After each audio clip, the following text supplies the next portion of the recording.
तो कैसे हैं आप। स्वागत है आपका मेरे YouTube चैनल में।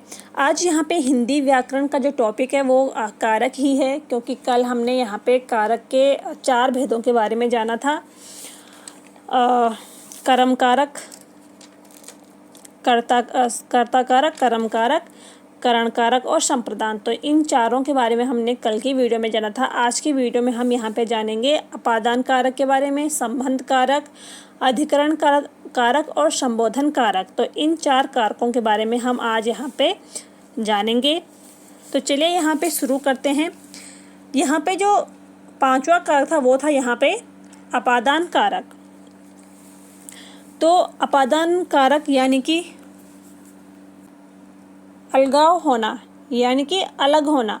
तो जहाँ पे भी अलगाव, अलग होना या तुलना, भिन्नता हो, वहाँ पे अपादान कारक होता है, क्योंकि तुलना तभी ही होती है जब एक दूसरे से वो अलग होते हैं। भिन्नता, किसी में भिन्नता, किसी व्यक्ति में या किसी वस्तु में भिन्नता तभी होती है जब वो एक दूसरे से अलग होते हैं। तो यानी कि जहाँ पे भी अलगाव होगा वहाँ पे अपादान कारक होगा। जैसे यहाँ पे लिखा है पेड़ से पत्ता गिरा, तो से यहाँ पे अपादान कारक का चिन्ह है। और यहाँ पे पेड़ से पत्ता गिरा, तो पत्ता यहाँ पे किससे अलग हो रहा है? पत्ता यहाँ पे पेड़ से अलग हो रहा है। तो जहाँ पे अलगाव हो, तो यहाँ पे पत्ते का जो अलगाव हो रहा है पेड़ से हो रहा है, यानी कि पेड़ यहाँ पे अपादान कारक है और से यहाँ पे चिन्ह है। अगला देखो, सुरेश दिल्ली से आज ही आया, तो सुरेश दिल्ली से यहाँ पे चिन्ह है अपादान कारक का। और दिल्ली, सुरेश दिल्ली से अलग हुआ है ना, सुरेश का अलगाव हुआ है दिल्ली से आज ही आया है, तो इस प्रकार दिल्ली यहाँ पे अपादान कारक हो जाएगा। सीता गीता से अलग है, तो सुंदर है या अलग है। तो देखो यहाँ पे तुलना हो रही है। सीता किससे सुंदर है? गीता से, तो गीता से तुलना हो रही है यहाँ पे सीता की। तो जहाँ पे तुलना होती है दो व्यक्तियों के बीच या दो वस्तुओं के बीच, वहाँ पे अपादान कारक होता है। चूहा बिल से बाहर निकला, तो चूहा किससे अलग हुआ है? बिल से, तो बिल यहाँ पे अपादान कारक हो जाएगा। गंगा हिमालय से निकल रही है, तो गंगा किससे अलग हो रही है? गंगा यहाँ पे हिमालय से अलग हो रही है, तो ये यहाँ पे अपादान कारक है। अगला कारक है यहाँ पे संबंध कारक, यानी कि जहाँ पे संबंध बनता हो जिन चिन्हों से, वो यहाँ पे संबंध कारक कहलाते हैं। संबंध कारक का जो चिन्ह है का, के, की, रा, रे, री और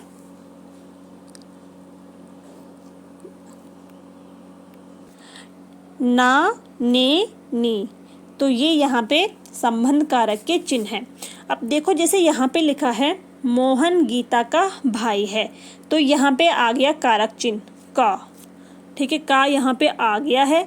तो यहाँ पे जो का है वो यहाँ पे मोहन और गीता के संबंध का बोध करा रहा है, यानी कि यहाँ का जो है वो यहाँ पे मोहन और गीता के संबंध को बना रहा है, यानी कि हमें पता चल रहा है कि मोहन गीता का भाई है। अगर यहाँ पे सीधा ऐसा होता है कि मोहन गीता भाई है तो पता ही नहीं चलता, वाक्य अशुद्ध हो रहा है। तो मोहन गीता का भाई है, तो का यहाँ पे ये संबंध कारक है। अगला यहाँ पे देखो, यह श्याम का घर है, तो जो का है यहाँ पे वो श्याम का घर है, तो यानी कि श्याम के घर का यहाँ पे संबंध पता चल रहा है। सुरेश के 4 पुत्र हैं और तुम्हारे 2 बेटे हैं, यहाँ पे जो रे है ये यहाँ पे संबंध बता रहा है, तो इस प्रकार से ये संबंध कारक है। अगला है यहाँ पे अधिकरण कारक, यानी कि जहाँ पे क्रिया की स्थिति का बोध हो कि क्रिया कहाँ पे हो रही है, क्रिया हो रही है, ठीक है, कहाँ पे क्रिया हो रही है, किसके ऊपर क्रिया हो रही है, उसे यहाँ पे अधिकरण कारक कहते हैं। जैसे यहाँ पे लिखा है मछली पानी में रहती है, तो रहती यहाँ पे रहना यहाँ पे क्रिया है, लेकिन क्रिया किस पर है, किस पर आधारित है, क्रिया किस पर स्थित है? तो क्रिया यहाँ पे पानी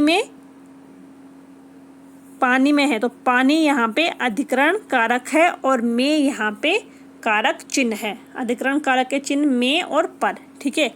तो इस प्रकार मछली पानी में रहती है, रहने की क्रिया है, लेकिन क्रिया किस पे आधारित है? पानी। अगला है यहाँ पे किताब मेज पर रखी है, ठीक है। तो किताब यहाँ पे मेज पर रखी है, किताब की स्थिति क्या है? वह मेज पर है।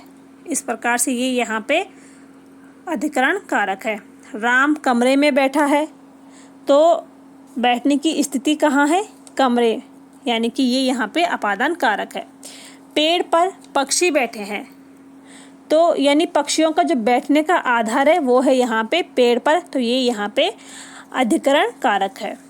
इसी प्रकार से यहाँ पे जो अगला है 8वां कारक, वो है यहाँ पे संबोधन कारक, यानी कि संबोधित करना, यानी किसी को संबोधित करना। जहाँ पे हम किसी को बुलाना, पुकारना या चेतावनी देने का बोध हो, वहाँ पे संबोधन कारक होता है। और इसके यहाँ पे कारक चिन्ह है ए, हे, ओ, अरे। और ये यहाँ पे ये जो है यहाँ पे ये कारक चिन्ह भी है। तो जहाँ पे ये वाले कारक चिन्ह हो वहाँ पे हमेशा संबोधन कारक होता है। जैसे यहाँ पे लिखा है हे ईश्वर रक्षा करो, तो हे ईश्वर, हम यहाँ पे ईश्वर को संबोधित कर रहे हैं रक्षा करने के लिए, ठीक है। तो ईश्वर यहाँ पे संबोधन कारक हो जाएगा और हे यहाँ पे कारक चिन्ह।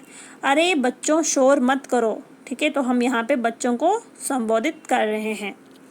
अरे भाई यहाँ आओ, तो इस प्रकार से ये यहाँ पे संबोधन कारक है और उसके यहाँ पे चिन्ह है। तो यहाँ पे हमने यहाँ पे जाना कारक और कारक के चिन्हों के बारे में पढ़ा, जितने भी यहाँ पे कारक थे 8 प्रकार के। तो उम्मीद है कि आपको यहाँ पे वीडियो पसंद आई है। अगर वीडियो पसंद आई हो तो लाइक करें, शेयर करें और चैनल को सब्सक्राइब ज़रूर करिए। मिलते हैं अगली वीडियो में, तब तक के लिए थैंक यू।